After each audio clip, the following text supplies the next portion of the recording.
La plataforma aeroportuaria de Teruel, Plata, es un importante centro industrial aeronáutico de referencia mundial que ofrece un espacio nuevo, único y exclusivo, donde se desarrollan actividades como el mantenimiento, reciclado y estacionamiento de larga estancia de aeronaves, así como innovación aeronáutica.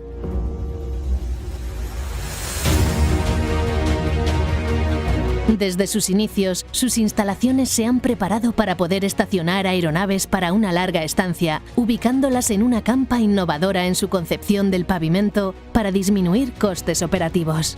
Los pasos dados para alcanzar dicha actividad empezaron con la construcción de un hangar con capacidad para una aeronave tipo Boeing 747. Su extensa campa alcanza una capacidad de 250 aeronaves, siendo la de mayor capacidad en el continente europeo. Con una extensión de 340 hectáreas, es el MRO más grande de Europa y cuenta con un espacio aéreo libre de tránsito aéreo y con una excelente climatología seca y soleada. La esencia de la innovación radica en cómo un aeropuerto sin pasajeros puede llegar a ser rentable, superando en ingresos de explotación a más de 20 aeropuertos de la red española, y todo en solo 6 años de vida.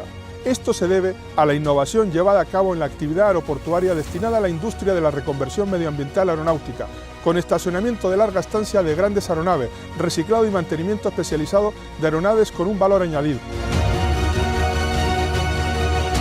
El consorcio del aeropuerto de Teruel, participado por el Gobierno de Aragón y el Ayuntamiento de Teruel, incentiva que nuevas empresas se instalen mediante programas de creación de empleo, I+D y actividades de innovación tecnológica.